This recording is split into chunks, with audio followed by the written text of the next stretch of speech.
Welcome to the High Performance Herd. We're lucky today to have Mike Falk of Falk PLI. Mike's had a remarkable kind of climb, build a powerful herd. We're going to dive into that right away with Mike. Clearly, you've shared with me, we had a quick conversation before that, hey, you start this business kind of in your garage basement, and you move to something that's remarkable today.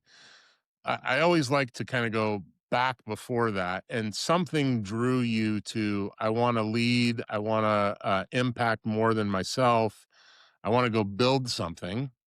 Take us back to that moment where you said, yeah, hey, I want to be a leader, I want to grow something, I want to do something, that led to Falk PLI. Um, Team sports growing up, and I grew up in Indiana. It was a Bobby Knight. I was more of a Bobby Knight fan than I was an IU fan, and I ended up going to Purdue, which even made that divide bigger. But Bobby Knight always had a can-do attitude, and we used to joke here in Indiana that he took a bunch of pig farmers and made national basketball teams, national champions out of them. So the idea of teamwork and getting the best out of everybody is really important. Awesome. And so you moved to Falk PLI, you started. And was there a moment there where you realized, yeah, hey, I could build something here that outlasts me, that we're on to something, that, hey, what's in front of me, the collection of people as we grow scale, there's usually some moment where like, yeah, this could be something that lives beyond me. Well, I quit a very large engineering company in 1994 and moved up here to Indiana to buy a company, and I ended up starting my own in the basement, as you mentioned. And that year and a half at that company we came here to buy, introduced me to how things were done in America industry. And the what I found was the divergence between federal laboratories and American industry was huge. And it was a great opportunity. And shortly after we started the company, the American steel industry is tanking and people are running away from it. And I've always been the type of person that when other people run away, I run to it. Um, I don't know what that is. It sounds like opportunity to me. Opportunity to me. So, just for our audience, because I'm sure they're wondering, like, Falk PLI, what is it? What do you do? Kind of, if you had to give us the 1 minute overview of Falk PLI and the work you guys do, and the awesome way you do it, what would you say? Well, I learned about fancy 3D laser metrology at the federal laboratory.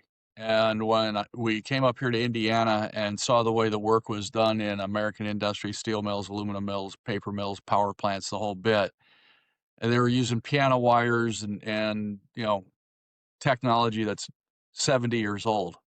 And having been introduced to the 3D lasers, I thought, what? This can work. This it's a better idea. And I remember the first time we were the first company in the world to take 3D lasers into the steel mills, and the vendor was there with us as we were using it for the first time in a steel mill. And he said, "Why would anybody take a $250,000 laboratory grade piece of equipment into a dark, dirty, dangerous, stinky, smelly place like a steel mill?" And I just looked at him and I went, "You smell that? That's money." There you go. Yeah, awesome. Um, so you help this use this or embed this technology to help move equipment, place equipment, align things. I'm sure the kind of sky's the limit on how it can be used. At some point, it was you and a small company. You grow and scale this thing. As you think about that journey, I always talk about leadership as the ability to inspire people to believe in something and then take action toward those beliefs. As you think about that, like, what was I inspiring people to believe? What was I telling early team members? How was I getting them motivated? And how did that help in the growth of your company? Um, we've always been pretty transparent. For a long time, we made the niche of laser measurement in the metals industry. And the more we exploited that niche, the more people jumped into that niche. And the laser technology in steel mills wasn't just a step ahead of the competition, it was a leapfrog. Hmm. And the idea of disruptive technology is uh, very similar today with AI. AI, a lot of people have a lot of different definitions for it, but basically, it's helps you to critically think even faster. And I tell people all the time, what's allowed us to do it is we got to get past the idea that as a trade or a profession that we're um, simply using a tool to help a client. But what we're actually doing is trying to use our knowledge and our experience in technology to help the client's bottom line. We're not looking to be the cheapest company out there. We're looking to be the best value add. And it took a long time. And if I look at our recent numbers, our growth curve in the last since COVID has been phenomenal. That's awesome. So clearly, you've inspired a team, you've added to the team. We'll just jump to where you are today. If you talked about the business today and said, here's what it looks like, here's the number of employees, here's the type of work we do, here's how it's different than when I started it in my garage basement. Um, how would you describe where you are today? Um, I got classical training in project management from a couple of big engineering companies I worked for. I got leadership training through the United States Air Force and how you inspire people and bring them along. One of the things I think we've all learned as leaders is you've got, like, as you said, you've got to inspire people to do things. Just because you tell them to do it doesn't mean it's going to get done. Got it. And, for a long time sitting in the conference room with uh, 10 senior staff, at one point they thought, we're all getting paid well. And it's 10 of us and one of Mike. And here recently, this year, we promoted two young guys that first stepped up 4 years ago to be uh, corporate directors. We promoted them to vice presidents, and they have really stepped up. Um, they're starting to look at things differently. Um, I know in a lot of relationships, people don't look at things from multiple perspectives. Hmm. And we get trained many times to look at things from multiple perspectives. Shen Tzu, the art of war, know your opponent, right? Um, and my gosh, if you're married, I hope you understand your spouse Yeah. and the perspective from your spouse. So training the people to think differently, whether the 10th man theory from Israel, if the first nine people agree on the same thing, it's the 10th person's obligation to be the contrarian, to be the doubting Thomas, and to look to be a leader, to be an estimator, to be a manager. You've got to be able to sort out the pros and cons of every situation. So Mike, just we had a conversation before this, and want the audience to understand that, hey, I started this thing. You and your wife, you mentioned your wife. You and your wife start this thing. You build it, you grow it. You each take on various roles, but the company grows. And what I want the audience to understand is, from that humble beginning, what does it look like today? So you talked about, hey, we have a leadership team of 10. I got two VPs. Share kind of like, well, here's what the scope of our business is, this many employees, this is the type of work we do, these are our typical clients, just so people have a feel for, yeah, this is a dramatically different organization than it was when you and your wife said, "Hey, let's go do this"? Uh, Today we bill more in a month, or actually I could say 2 weeks than we did our first year. There you go. And, uh, I remember starting the job, the company in the basement, and I'd signed up for a class on mergers and acquisitions. And my wife came down and said, "Mike, what's this bill on the credit card?" And, I said, I'm signing up for a class in mergers and acquisitions." She goes, "Why? It's just you down here in the basement." I said, "Sweetheart, you gotta start with a goal in mind. By the way, since you're down here, we doubled the size of the company." And today we're about, I think, 55 to 60 employees, That's awesome. out of 3 offices, 1 in Alabama, 1 in Pennsylvania, and 1 in Indiana. And realistically, the true limit is, manpower and training manpower. The shipyards in, Virginia have a great, uh, training program for people. At one point, we had a great training program before COVID, and COVID kinda reconnoitered everything, but, getting back to that training system, uh, this is the type of work that, uh, our average field, personnel make a darn good living. Um, Thanks. So we look at, hey, I've gotten the company to grow. I built this powerful team.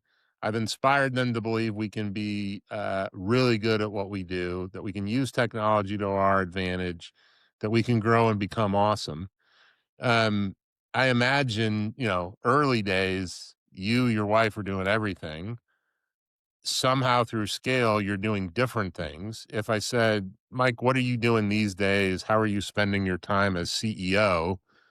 What is that? And how is that different than what it was when you started the thing? Well, I don't go out on every job anymore.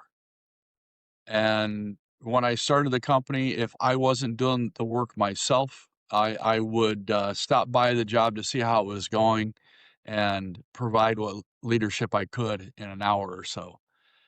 Today, more of my time is spent with high level clients, bankers, lawyers, finance, things like that.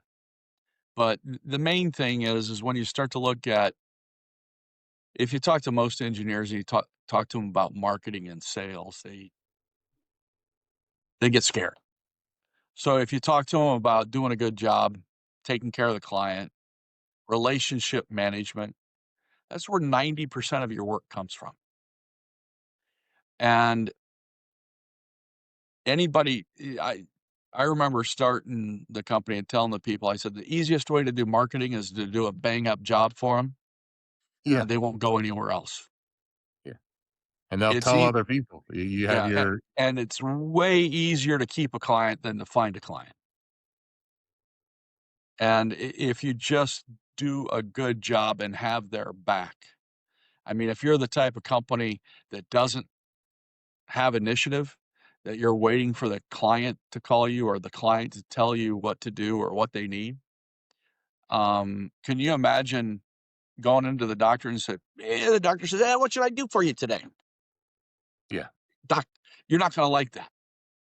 Or if the doctor only talks about his BR549 X-ray machine and MRI, it's going to lose. Yeah. You want the doctor to talk about you and your problems and have him tell you or recommend what to do. And that's what we need to look at our clients as. We need to talk to them about their issues. So today, if you said, "Yeah, this is the focus I have," what's the focus you have? You talked about, "Hey, I'm less involved in the day to day. I am seeing big clients," but where's your focus today? If I said, "Mike's spending his time doing this," what is it I today? I think I gave 5 presentations around the country this year. And, um, if you read the news, there's been some turmoil in the, or changeover, I should say, in the steel industry. I've spent a lot of time making sure that I'm in front of the new players. Awesome. And you alluded to, I'll call it leadership team growth, 2 VPs that are taking on more and more responsibility. Is there an aim in that? Is there a transition coming for you at some point? Are you starting to think about, yeah, hey, I've built this awesome thing, but I don't want to keep doing it to the extent I have. Is there some planned transition horizon for you? And it doesn't have to be nearby, but You is know, that it's a bit of an exercise, when you start in your basement and it's just you don't hire anybody to do your books. You don't hire anybody to do your field work. You don't hire anybody to do your office work. But as you begin to grow, I think it's a good exercise for everybody to look at. Um, Whether you're a small team, a squadron, a battalion, whatever it is, you get more management structure in there to better run more people. and And before you go on to the next step, Mike, when you think about that journey for you, what was the hardest about that? 'Cause that's the classic entrepreneur, like, "Hey, I'm doing all things," to, "No, I'm gonna hire competent people, often better than we are at those things we're not good at." And what was your kinda like, and, whether that's nearby, still happening, what's your recollection of what's hard about that, how you overcame it, and kinda the storyline for you? you know, recognizing what you're not good at and other people are better at. Don Rumsfeld talked about known knowns, known unknowns, unknown knowns, and unknown unknowns. And known knowns are what we're looking at every day. A known unknown is, I think my accountant knows more about taxes than I do. And if your accountant doesn't know more taxes than you do, you They're either got the yeah, wrong accountant or you're in the wrong business. yeah.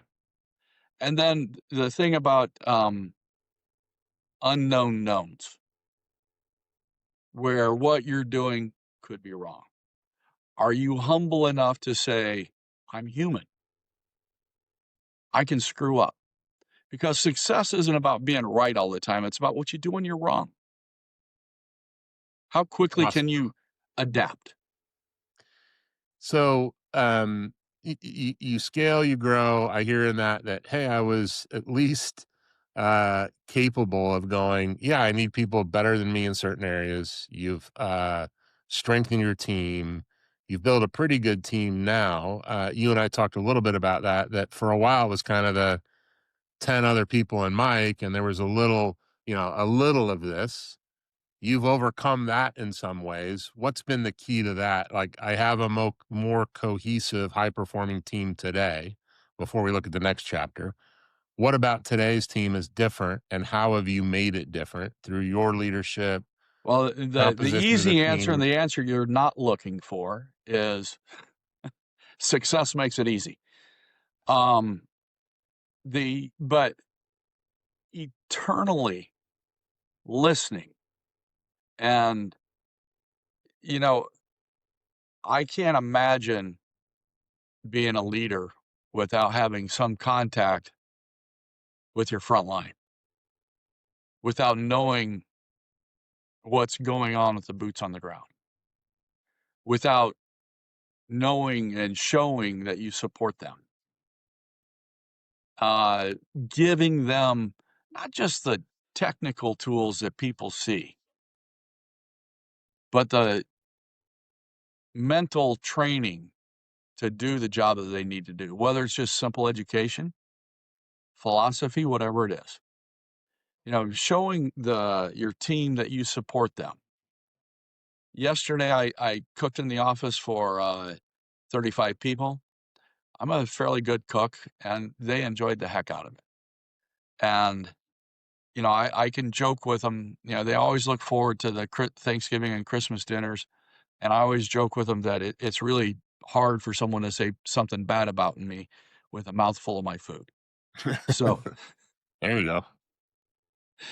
um, you know, uh, when the company was small, I knew everybody's name, their spouse's name, their kids' names, and as the company grows, that becomes more difficult.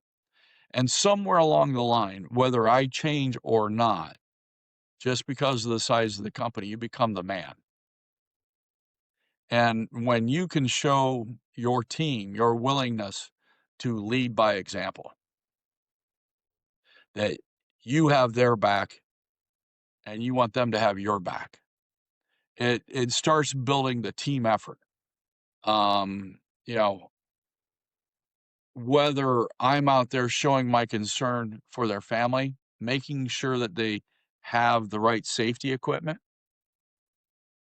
You know, I know too many companies that pinch pennies in places, um, and for the and it hurts the team.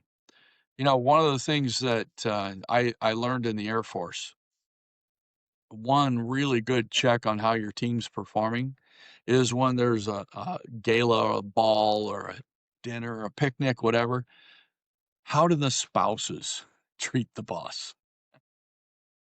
Yeah, I mean, yeah, do they come? Is it engaging? They're excited, they're bragging about what their, spouse does at work, and they're happy and talk. Yeah, I mean, clearly. So all of these things, Mike, we'll come back to kind of the leadership team and scale for a minute, but you kind of di taken us in a direction of like, well, this culture thing matters. That to have a high performing team, there needs to be this robust culture of teamwork, of hey, we're all in here together.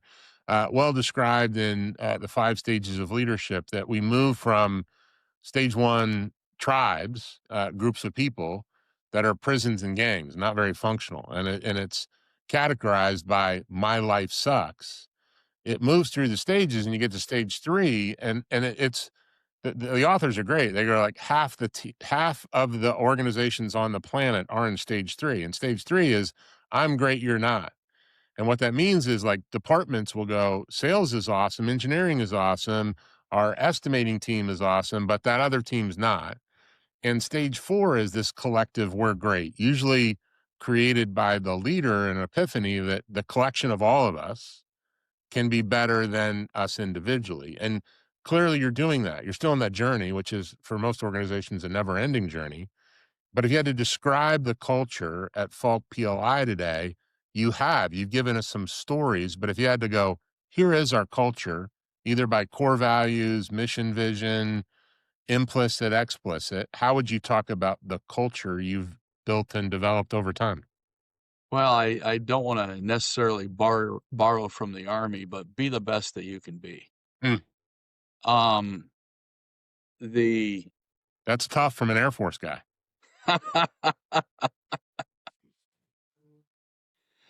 the,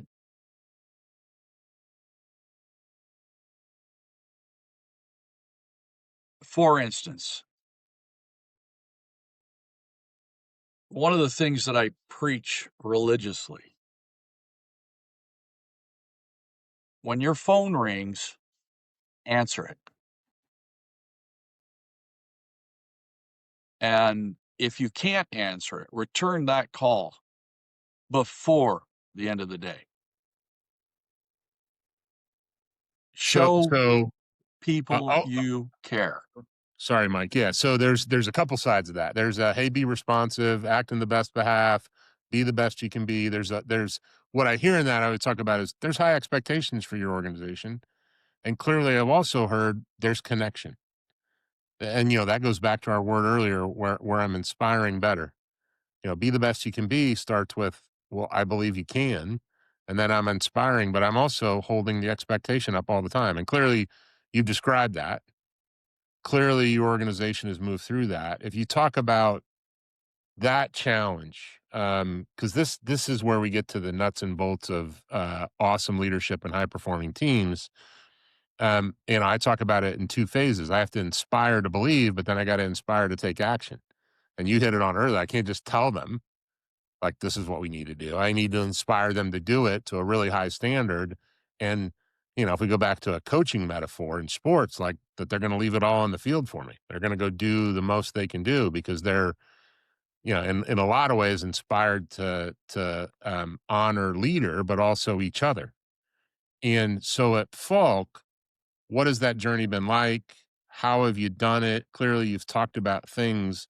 Is there something more I'll call it defined around your culture, or it's no, it's the day-to-day interaction and we do it more implicitly than explicitly? Well, the fellas that we recently promoted to from first to corporate director and then to vice president, what they found, and I could give great examples of when a client or someone in the field picks up that phone and calls you, just answering the phone can make them feel better, more secure, because typically people will wait to call you.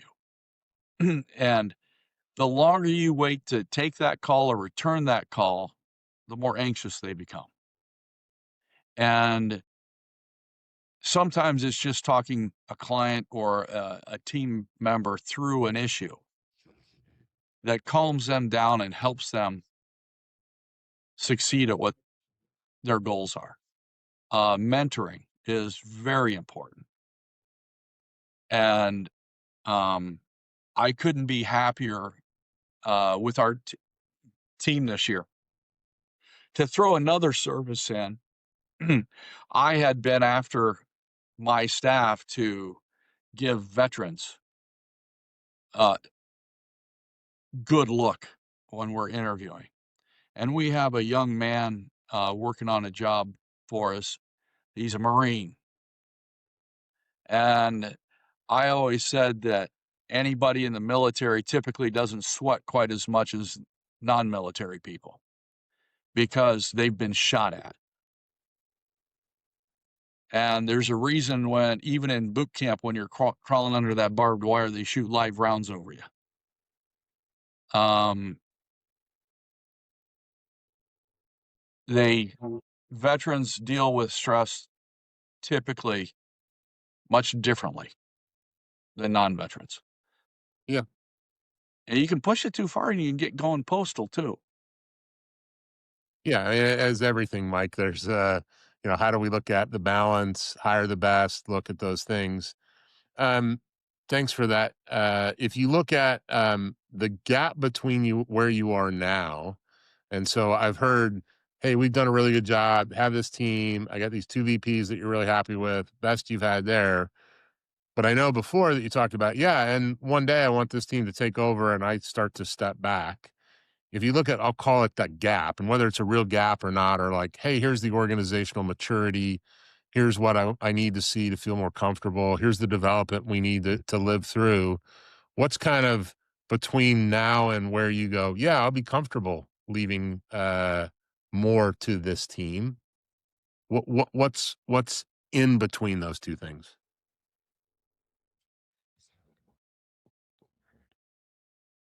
To look at it more philosophically and stay away from the bricks and mortar, the idea of a leader to be aware of their surroundings and the desire to continue for personal improvement. And once that leader understands that their improvement is reflected in their team's improvement, Mm. if we can learn to change ourselves first, we'll have a much better uh, ability to change those around us. Um, You'll have to call that person back to meet your own expectations. the I forget which saying it was. That when he became a priest, he wanted to go out and change the world. And as he grew older, he realized if he could just change his parish. And on Mm. his deathbed, he said, if I could have just changed myself, I could have made a difference. Um, Mike, there's some profound wisdom in that. And I'll push it back to you a little. If you look at the how have you changed in this journey, what would you say? Um, I'm calmer. I have given up drinking, and there were times, I was never the guy that had to drink all the time, but from the O Club days, uh, Friday afternoon rolls around and you come off the line, it was time to let loose. Yeah. And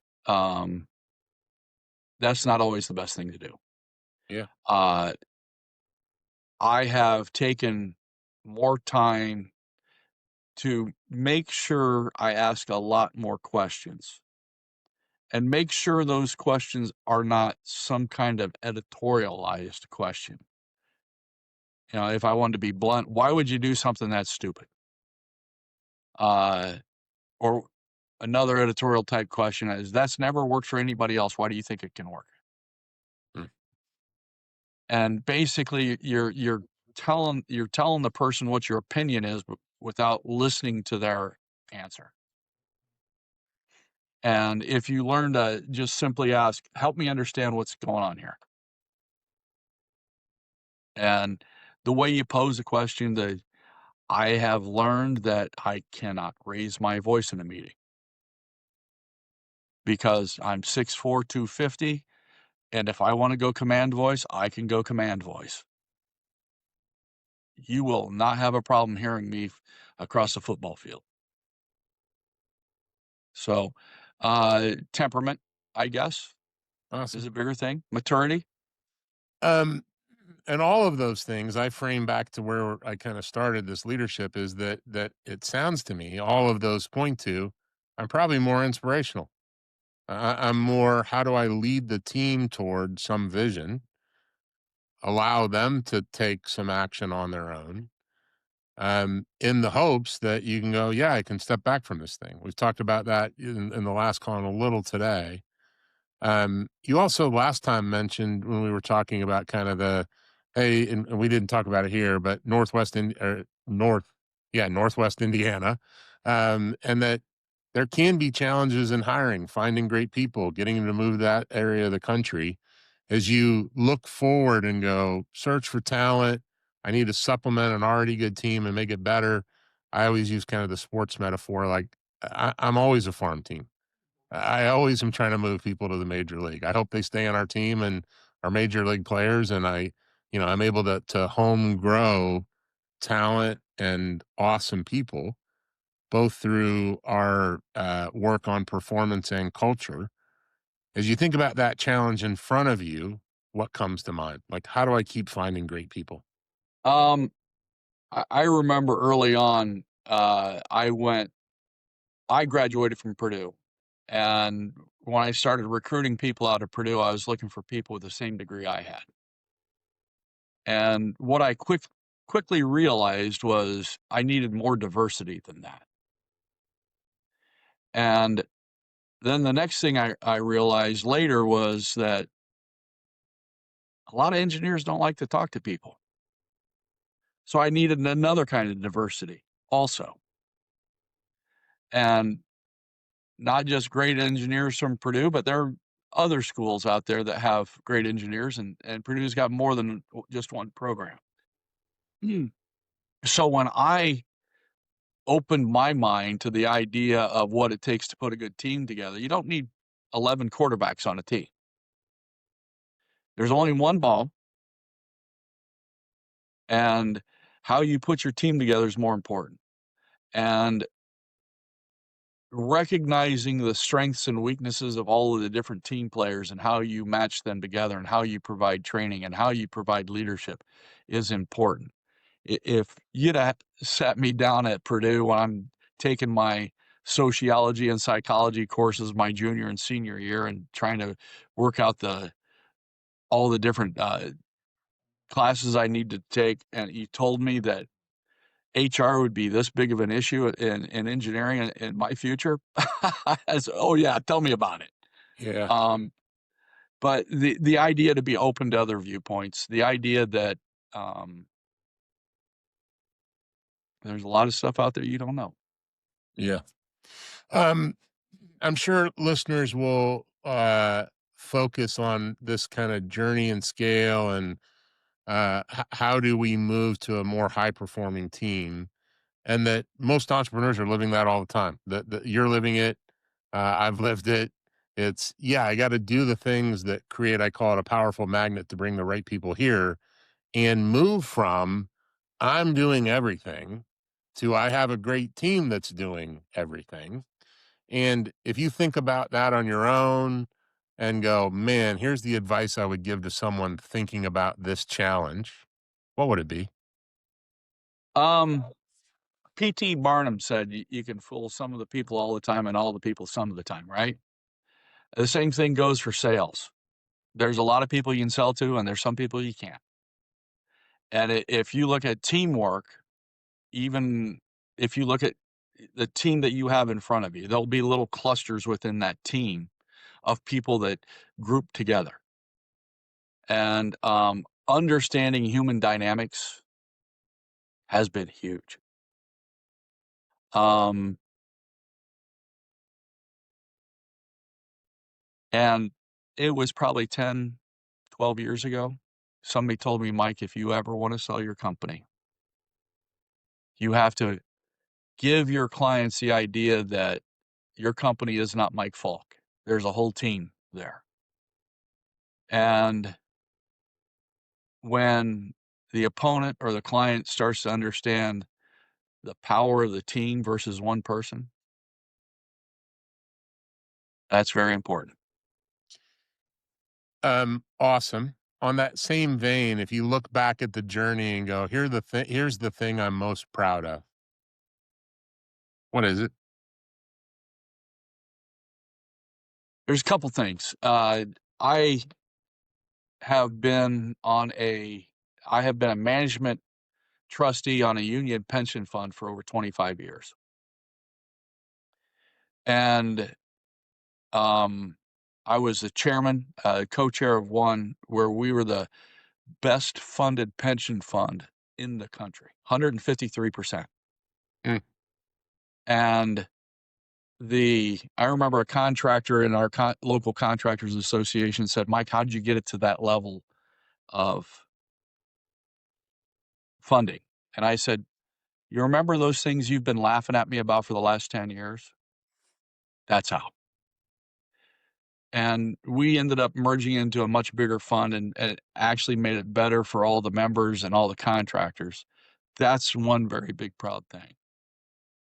And the other thing I'm very proud of is how many families this company has supported. Yeah, awesome. I'll give the shout out to my mom who pushed her three sons to make your small corner of the world a better place. And that's how we do it when we run businesses. If we can empower teams and build and impact lives, that's how we do that. We help families live their dreams. On the flip side, as you look at the journey in front of you and go, what's going to be the hardest? Um,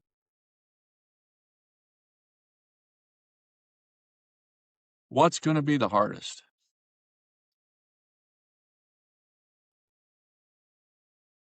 I think I will always be involved somehow. Um, the hardest would be the loss of a close teammate, period. So I understand that component. If I look at, hey, here's my journey forward, as you contemplate the journey forward toward either transition to your leadership team, you do ESOP, sell the business, continue to scale. What do you think will be the hardest in all that? Excuse me a second here. Um,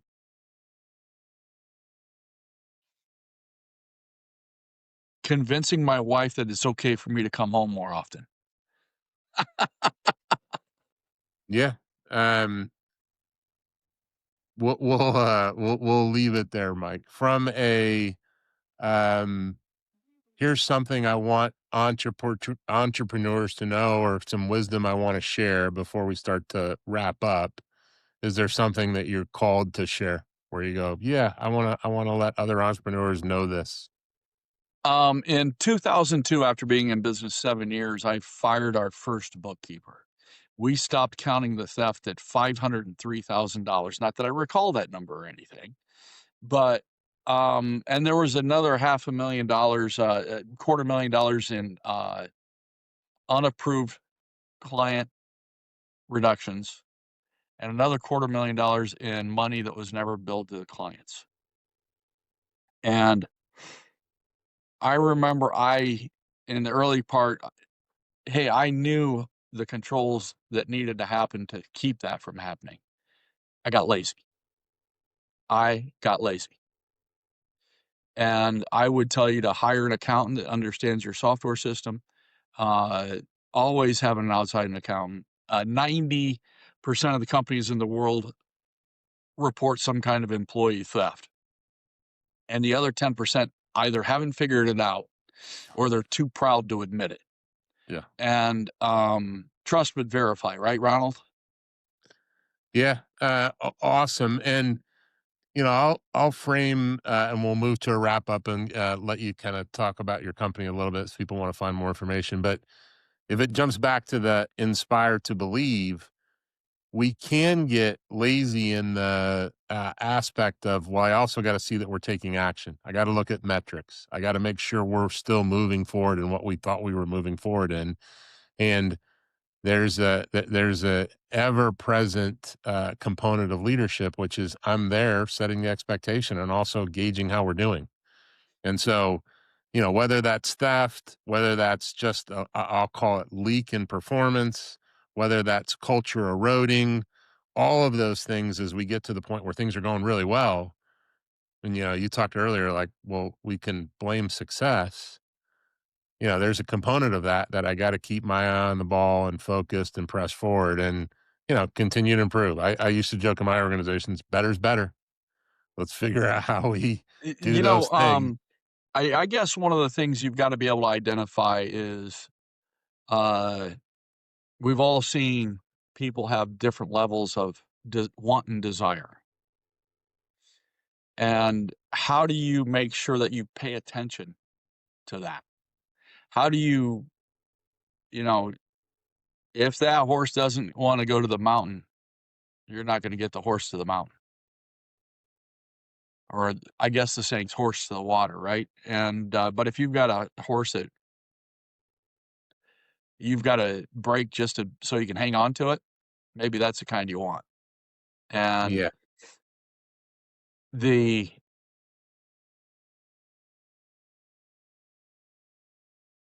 I guess the thing that I've had since I was very little was I really don't like losing. I'm not the smartest person. I'm not the best looking person. I was never the most talented person, but I can be that person that doesn't give up. Awesome.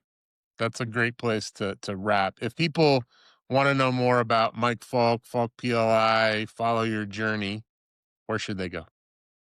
Google us, falkpli.com. Awesome.